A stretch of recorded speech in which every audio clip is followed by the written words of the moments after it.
അവരോട് വിവരങ്ങൾ ധരിപ്പിച്ച ശേഷം ടിക്കറ്റും മറ്റു കാര്യങ്ങളെല്ലാം ശരിയാക്കി അവൻ ലണ്ടനിലേക്കുള്ള ഫ്ലൈറ്റ് കയറി. ആ പ്ലെയിൻ ആകാശത്തേക്ക് ഉയർന്നു. Mister Mahiravanan, I am coming for you. ഒരു ചെറുചിരിയോട് അവൻ തൻ്റെ വിൻഡോ സീറ്റിലൂടെ പുറത്തേക്ക് നോക്കിക്കൊണ്ട് പറഞ്ഞു. പ്ലെയിനിലിരിക്കുന്ന സമയം അർജുൻ്റെ മനസ്സിൽ നന്ദുവുമായുള്ള നിമിഷങ്ങളായിരുന്നു. അച്ചുവേട്ട, ഞാൻ നാളെ എവിടെയെങ്കിലും കാണാതെ പോയാലോ? അച്ചുവേട്ടൻ എന്നെ തേടി വരുവോ? അതോ വേറെ വല്ല പെൺപിള്ളേരുടെ പിന്നാലെ പോവോ? അല്ല, ആള് കാണാൻ ലുക്കുള്ളത് കൊണ്ട് ഏതു പെണ്ണും വീഴുമല്ലോ. നന്ദു ഒന്ന് ചിരിച്ചുകൊണ്ട് അച്ചുവിനോട് കള്ളനോട്ടം നോക്കി.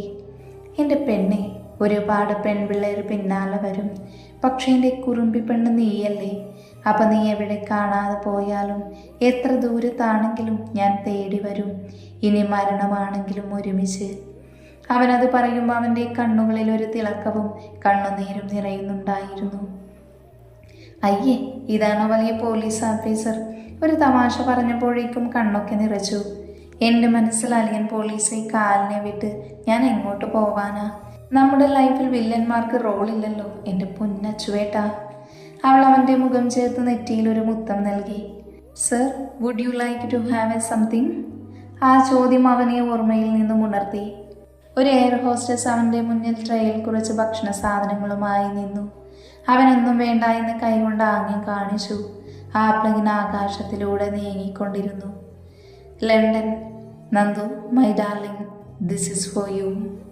മുറിയിൽ ഒറ്റയ്ക്കിരുന്ന് നന്ദുവിൻ്റെ അടുത്തേക്ക് ഒരു ബോക്സിൽ നെക്ലേസ് വെച്ചുകൊണ്ട് മഹി റൂമിലേക്ക് കടന്നു വന്നു. എനിക്ക് വേണ്ട ഈ പൊന്നും പണവും. ഇതിൽ രക്തത്തിൻ്റെ മണമുണ്ട്. നീ എന്തൊക്കെ ചെയ്താലും ഞാൻ നിനക്ക് വഴങ്ങില്ല മഹി. അവൾ ആ ബോക്സ് തട്ടിമാറ്റിക്കൊണ്ട് പറഞ്ഞു. ഇത് നിനക്ക് തട്ടിക്കളയാം. പക്ഷേ ഇവിടെ നിന്ന് നീ എങ്ങനെ രക്ഷപ്പെടും? ആരു വരും നിന്നെ രക്ഷിക്കാൻ? ഞാനല്ലാതെ മറ്റൊരു രക്ഷ നിനക്കില്ല നന്ദു. അവൻ പൊട്ടിച്ചിരിച്ചുകൊണ്ട് പറഞ്ഞു. വരും എൻ്റെ അർജുൻ. അവൻ എന്നേക്കാൾ നന്നായി നിനക്കറിയാം. അവൻ വന്നാൽ നിന്റെ ഈ സൈന്യം മൊത്തം അവൻ്റെ മുന്നിൽ മുട്ടുമടക്കും. അവൾ അവനെ പുച്ഛത്തോടെ നോക്കി. വരട്ടെ, ഈ രാവണൻ്റെ ലങ്കയിൽ അവനെ അഗ്നിയിൽ ദഹിപ്പിക്കാൻ ഞാൻ കാത്തിരിക്കുകയാണ്. അവൻ കണ്ണിറുക്കിക്കൊണ്ട് പറഞ്ഞു. ആ രാവണൻ്റെ ഗതി തന്നെയായിരിക്കും നിനക്കും.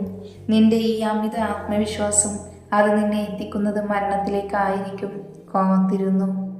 അവളുടെ കണ്ണുകളിൽ പക ജ്വലിച്ചു നിന്നു. ഈ കഥയിൽ മാറ്റമുണ്ട് നന്ദു. ജയിക്കുന്നത് ഈ രാവണനായിരിക്കും. അഗ്നിയിൽ എരിഞ്ഞു തീരാൻ പോകുന്നത് എൻ്റെ ഉറ്റ സുഹൃത്ത്. ആ വിധി മുന്നേ കുറിച്ചതാണ്. മാറ്റാൻ കഴിയില്ല നന്ദു നിനക്ക്. നിനക്കെന്നല്ല, ദൈവത്തിന് പോലും. കാരണം എൻ്റെ ദൈവം ഞാൻ തന്നെയാണ്. പിന്നെ എൻ്റെ അമ്മയും. അതുകൊണ്ട് മരണം എന്നെക്കൊണ്ട് പോകണമെങ്കിൽ ഞാൻ പറയണം. പക്ഷേ അതിനുള്ള അനുവാദം ഞാൻ നൽകണം. അവനൊരു ആത്മവിശ്വാസത്തോടെയുള്ള ചിരി ചിരിച്ചു പുറത്തേക്ക് നടന്നു. നന്ദുവിൻ്റെ മുറിയുടെ വാതിൽ കൊട്ടിയടഞ്ഞു. അവൾ ജനാലിലൂടെ ദൂരേക്ക് നോക്കി. കണ്ണുകൾ നിറഞ്ഞൊഴുകി. London airport. അർജുൻ എയർപോർട്ട് കോറിഡോറിലൂടെ പതിയെ നടന്ന് പുറത്തേക്ക് വന്നു. Arjun, I am here. ദൂരെ നിന്ന് ആ ശബ്ദം കേട്ട് അർജുൻ തിരിഞ്ഞു നോക്കി. ഒരു ബ്ലാക്ക് കോട്ട് സ്യൂട്ട് ധരിച്ച് നല്ല ചെമ്പൻ മുടിയുള്ള ഒരാൾ ദൂരെ നിന്ന് അവനെ കൈവീശി കാണിച്ചു. അവൻ അയാളുടെ അടുത്തേക്ക് നടന്നു. Hi Mark, how are you? Arjun അയാളെ കെട്ടിപ്പിടിച്ചുകൊണ്ട് ചോദിച്ചു. I am fine Arjun. അയാൾ അവൻ്റെ കയ്യിൽ നിന്ന് ലഗേജ് വാങ്ങി പാർക്ക് ചെയ്തിരുന്ന വാഹനത്തിൻ്റെ അടുത്തേക്ക് നടന്നു. ഒരു ബ്ലാക്ക് ഫോർച്യൂണറിൻ്റെ ഡിക്കി തുറന്ന് അയാൾ ബാഗ് അതിലേക്ക് വെച്ചു. അവർ രണ്ടുപേരും ആ കാറിലേക്ക് കയറി. ആ വാഹനം അവിടെ നിന്ന് മുന്നോട്ട് നീങ്ങി. അർജുൻ, നിനക്ക് വന്ന കോള്. ആ നമ്പർ വെച്ച് ഞാൻ ട്രേസ് ചെയ്തു. അതൊരു പ്രൈവറ്റ് സ്പേസ് ആണ്. കടലിൻ്റെ തീരത്തുള്ളൊരു കൊട്ടാരം. ഞാൻ അവിടെ ലൊക്കേറ്റ് ചെയ്തു. അയാൾ തൻ്റെ ക്യാമറയുടെ അടുത്തുള്ള ഫോട്ടോസ് അർജുന് കൈമാറി. ഹൈ സെക്യൂരിറ്റീസ് ആണല്ലോ. ഇതിനകത്ത് കയറി നന്ദുവിനെ രക്ഷിക്കുക. It's highly risk. അർജുൻ ഓരോ ഫോട്ടോസ് മാറ്റി മാറ്റി നോക്കി. Yes, you are right Arjun.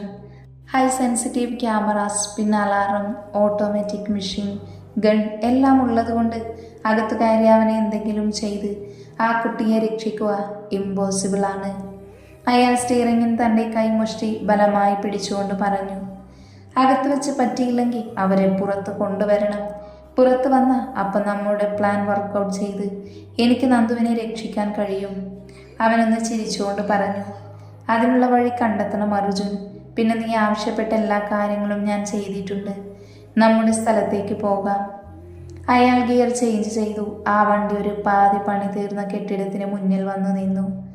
അവർ രണ്ടുപേരും പുറത്തേക്കിറങ്ങി ആ ബിൽഡിങ്ങിന്റെ ഹാളിലേക്ക് നടന്നു കയറി. ഹാളിലെ ടേബിളിൽ പലതരത്തിലുള്ള മെഷീൻ ഗണ്ണുകളും പിസ്റ്റളും നിരത്തി വെച്ചിരുന്നു. ഇതാ അർജുൻ, നീ പറഞ്ഞ എല്ലാ വെപ്പൺസും റെഡിയാണ്.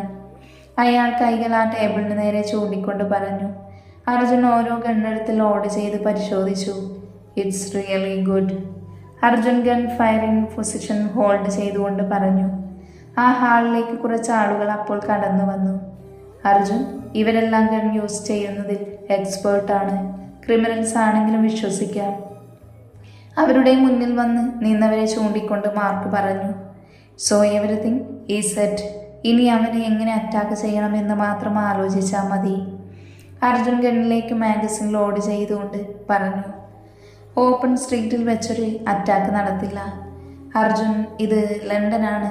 Let's wait for a bad move by him. Mark തൻ അർജുൻ്റെ തോളിൽ കൈ അമർത്തിക്കൊണ്ട് പറഞ്ഞു. ഇതേ സമയം നന്ദു ബാത്റൂമിനകത്ത് ഒളിച്ചു വെച്ചിരുന്ന ഫോൺ എടുത്തു നോക്കി. തൻ്റെ ഫേസ്ബുക്ക് അക്കൗണ്ടിൽ ലോഗിൻ ചെയ്തു. അർജുൻ കുറേ സ്റ്റാറ്റസ് കണ്ട് അവളുടെ മുഖത്തൊരു പുഞ്ചിരി വിടർന്നു. ഹായ് അർജുൻ. അവൾ അവന് മെസ്സേജ് അയച്ചു. Hi dear, I am here to save you. Reply അതിവേഗത്തിലായിരുന്നു. What's your plan? അവൾ പരിഭ്രമം പൂണ്ട മെസ്സേജുകൾ അയച്ചുകൊണ്ടിരുന്നു. ലണ്ടനിലെ അധികം ആൾ താമസമില്ലാത്തൊരു ഹിൽസിലേക്ക് മഹിയെ എത്തിക്കാൻ അവൻ നിർദ്ദേശം നൽകി. അവൾ അതുപോലെ ചെയ്യാമെന്ന് റിപ്ലൈ കൊടുത്തു. അവൾ മെസ്സേജുകൾ അയച്ചു കഴിഞ്ഞു. ഫോൺ പഴയ സ്ഥാനത്തേക്ക് തന്നെ വെച്ചു. എന്നിട്ട് പുറത്തേക്ക് ഇറങ്ങി.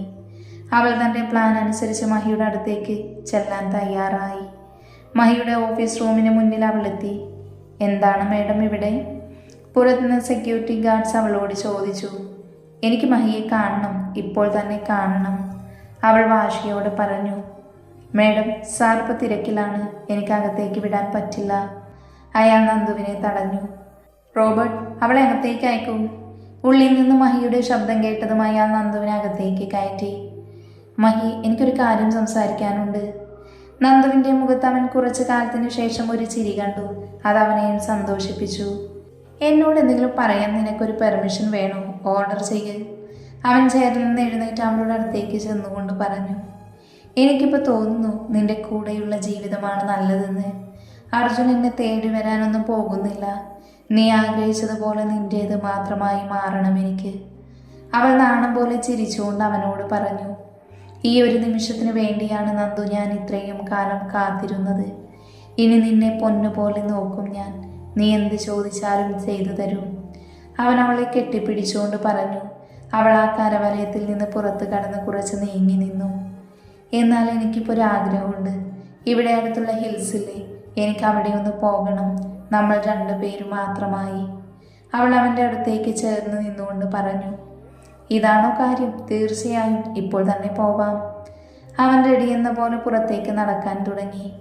ഇന്ന് വേണ്ട, നാളെ മതി, അവൾ ചിരിച്ചുകൊണ്ട് പറഞ്ഞു. ഓക്കെ, എന്നാൽ നന്ദു പോയി റെസ്റ്റ് എടുത്തോളൂ. എനിക്കൊരു കോൺഫറൻസ് ഉണ്ട്, അത് കഴിഞ്ഞ് വരാം.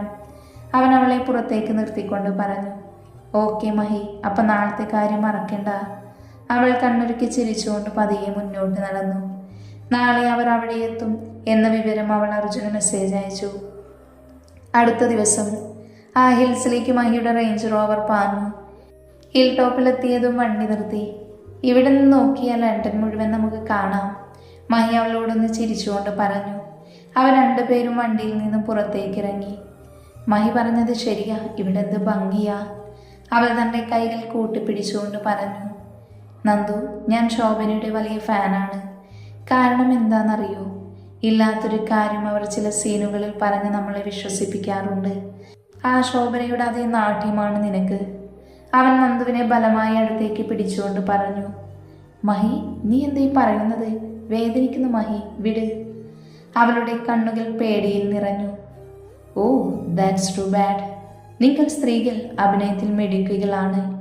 എവിടെ അവൻ എപ്പോൾ എത്തുമെന്നാ നിന്നോട് പറഞ്ഞത്? അവൻ അവളുടെ കവളിൽ പിടിച്ചുകൊണ്ട് ചോദിച്ചു. മഹി പ്ലീസ്, എന്നെ ഒന്നും ചെയ്യരുത്, വിട് മഹി പ്ലീസ്. അവൾ അവൻ്റെ ബലിഷ്ഠമായ കൈകളിൽ കിടന്ന് പിടഞ്ഞു. ഇതുവരെ നിന്നെ സ്നേഹിച്ചിട്ടില്ലേ ഉള്ളൂ ഞാൻ, പക്ഷേ ആ സ്നേഹം മുതലെടുത്ത് നീ എപ്പോൾ എന്നോട് സംസാരിച്ചുവോ ആ നിമിഷം മുതൽ നിന്നോടുള്ള സ്നേഹം നശിച്ചു. രാവണൻ പാലിച്ച ആ നിയമം ഞാൻ തെറ്റിക്കും.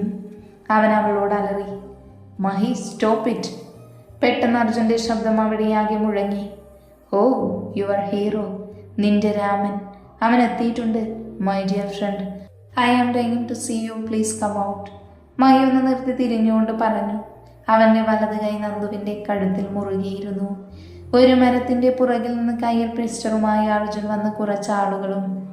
മഹി, ഇതുവരെ ചെയ്തതെല്ലാം മതി, നിർത്ത്. ഞാനിപ്പോഴും നിന്റെ നല്ല സുഹൃത്താണ്. നിന്നെ കൊല്ലണമെന്ന ഉദ്ദേശത്തോടെയാണ് ഞാൻ വന്നത്. പക്ഷേ ഇപ്പോൾ എനിക്ക് ആ ഉദ്ദേശമില്ല. നീ എന്നെ അനുസരിക്ക്, അവളെ വിട്. അവൻ മഹിയോട് കണ്ണുകൾ നിറച്ചുകൊണ്ട് പറഞ്ഞു. നീ എന്താ എൻ്റെ നല്ല സുഹൃത്താവാനുള്ള ശ്രമമാണോ? വേണ്ട, എനിക്ക് സുഹൃത്തില്ല. എന്നെ ഇന്നും ഒറ്റപ്പെടുത്തുകയും ഭ്രാന്തനാക്കുകയും ചെയ്തവരല്ലേ നിങ്ങൾ ആരും എനിക്ക് വേണ്ട. അവൻ വീണ്ടും നന്ദുവിൻ്റെ കഴുത്തിൽ പിടിമുറുക്കി. ഏയ് മഹി, പ്ലീസ്, അവളൊന്നും ചെയ്യരുത്. എല്ലാം നിന്റെ തോന്നലുകളാണ്. അവളെ വിട് മഹി. ഇതുവരെ നീ ചെയ്ത എല്ലാ ക്രൈമുകൾക്കും തെളിവില്ല. അതുകൊണ്ട് തന്നെ പോലീസ് നിന്നെ ഒന്നും ചെയ്യില്ല. നമുക്ക് ആ പഴയ ജീവിതം അതുപോരെ മഹി? അവൻ വീണ്ടും മഹിയോട് അപേക്ഷിച്ചു. ഏത് പഴയ ജീവിതം? എനിക്ക് ആ ജീവിതത്തിൽ നല്ല ഓർമ്മകളില്ല. ആ ജീവിതമാണ് എന്നെ ഒരു ക്രിമിനലാക്കിയത്. ഇവളെങ്കിലും എന്നെ മനസ്സിലാക്കി എന്നെ സ്നേഹിക്കുമെന്ന് കരുതി. പക്ഷെ നീ ഇവളെ തട്ടിയെടുത്തു. ഇല്ല, അങ്ങനെ നീ മാത്രം ജയിക്കണ്ട. ഇവളെ ഞാൻ നിനക്ക് തരില്ല. എനിക്ക് കിട്ടാത്തത് നിനക്കും വേണ്ട. അതല്ലേടാ ഫ്രണ്ട്ഷിപ്പ്. അവൻ അവൻ്റെ മുഖം നന്ദുവിൻ്റെ കവിളിൽ ചേർത്തുകൊണ്ട് പറഞ്ഞു. പെട്ടെന്ന് നന്ദു ഒന്ന് കുതറി. അവൾ സൈഡിലേക്ക് നീങ്ങി. മൈ തൻ്റെ ഏളിയിൽ നിന്ന് ഗണ്ണെടുത്ത് നന്ദുവിനെ ഉന്നം വെച്ചതും അർജുൻ്റെ ഗൺ ശബ്ദിച്ചു. ബുള്ളറ്റ് മഹിയുടെ നെഞ്ചിൽ തറച്ചു. അവൻ പിന്നിലേക്ക് വീണു, ഒരാഘാതമായ കുഴിയിലേക്ക്. നന്ദു അത് കണ്ട് അലറിക്കരഞ്ഞു. ഏയ്, നമുക്ക് വേറെ വഴിയില്ലായിരുന്നു Nandu. I am sorry. Arjun നന്ദുവിനെ കെട്ടിപ്പിടിച്ചുകൊണ്ട് പറഞ്ഞു. അവൻ്റെ കൂടെ വന്നവർ ആ പരിസരം ഒന്ന് നോക്കി. മഹിയുടെ നിഴൽ പോലും കാണാനില്ലായിരുന്നു. സർ, ഇവിടെ വീണവരെ ഒന്നും പിന്നെ ജീവനോടെ കിട്ടിയിട്ടില്ല, കൂട്ടത്തിൽ ഒരാൾ പറഞ്ഞു. അർജുനൻ ആകാശത്തേക്ക് നോക്കിക്കൊണ്ട് പറഞ്ഞു. അവർ അവിടെ നിന്നും നടന്നു നീങ്ങി. കുറച്ച് സമയം കഴിഞ്ഞതും അവിടെ ഏതോ ഒരു പാറക്കല്ലിൽ ചോരയിൽ പുരണ്ടൊരു കൈ വന്നു പതിച്ചു. ജ്വലിക്കുന്ന അഗ്നി കണ്ണിൽ നിറച്ചുകൊണ്ട് അവൻ ഉയർന്നു വന്നു. മഹി, രാവണൻ. ഒരു ബുള്ളറ്റ് കൊണ്ട് ഈ കലിയുഗ രാവണന്റെ നെഞ്ചി പിളർക്കാൻ നിനക്ക് കഴിയില്ല അർജുൻ. നീ ഈ നഗരം വിടുന്നതിന് മുൻപ് നിന്നെ തേടി പിടിച്ചു കൊന്നിരിക്കും ഞാൻ. അവൻ തൻ്റെ നെഞ്ചിൽ കൈ അമർത്തിക്കൊണ്ട് പറഞ്ഞു. അവൻ്റെ കയ്യിൽ നെഞ്ചിൽ നിന്ന് രക്തമൊഴുകുന്നുണ്ടായിരുന്നു. അതെനിക്കറിയാം ബോസ്, ഒരു ബുള്ളറ്റ് കൊണ്ട് രാവണൻ മരിക്കില്ല എന്ന്. പെട്ടെന്ന് ഒരു മരത്തിൻ്റെ മറവിൽ നിന്ന് കയ്യിൽ ഗൺ പിടിച്ചുകൊണ്ട് ഗൗരവ് മഹിയുടെ മുന്നിലേക്ക് വന്നു. ഗൗരവ്, നീ ഇവിടെ? അവർ നന്ദുവിനെ കൊണ്ടുപോയി. അവരെ വിടരുത്, പിടിക്കണം. മഹി തൻ്റെ രക്തം പുരണ്ട കൈ ഉയർത്തി നീട്ടിക്കൊണ്ട് പറഞ്ഞു. എനിക്കറിയാം ബോസ്, അവരെ ഇവിടെ എത്തിച്ചത് ഞാനാണ്. വിശ്വസിക്കാൻ ബോസിന് ബുദ്ധിമുട്ട് കാണും. എത്ര കാലം ഒരു കാവൽക്കാരനായി ഞാൻ കഴിയും? ഇനി മഹി രാവണനില്ല, ഗൗരവ് മാത്രം. അവനൊന്ന് ചിരിച്ചുകൊണ്ട് ഗൺ മഹിക്ക് നേരെ നീട്ടി. നീ ആഗ്രഹിച്ചതിനും കൂടുതൽ ഞാൻ നിനക്ക് തന്നിട്ടുണ്ട്, എന്നിട്ടും നീ? അവനൊരു ദേഷ്യത്തോടെ ചോദിച്ചു. എന്ത് ചെയ്യാം ബോസ്? പണം, അത് എത്ര കിട്ടിയാലും പിന്നെയും വേണമെന്ന് തോന്നും. മനുഷ്യനെ പിശാചാക്കുന്ന ഒരു മാന്ത്രിക വലയമാണ് പണം. The world run for it, die for it, kill for it. Gaurav gun load ചെയ്തുകൊണ്ട് അട്ടഹസിച്ചു. ഞാൻ തീർന്നില്ലെങ്കിൽ നിന്റെ മരണം അത് എത്ര ഭയങ്കരമാകുമെന്ന് ഊഹിക്കാൻ പോലും നിനക്ക് കഴിയില്ല. ഞാൻ ഉയർത്തെഴുന്നേൽക്കും, നീ കുറിച്ചു വെച്ചോ. മഹി പറഞ്ഞു തീർന്നതും അവൻ്റെ നെഞ്ചിൽ 2 ബുള്ളറ്റുകൾ പതിച്ചു. മഹി അഗാധമായ കൊക്കയിലേക്ക് താഴ്ന്നു പോയിക്കൊണ്ടിരുന്നു.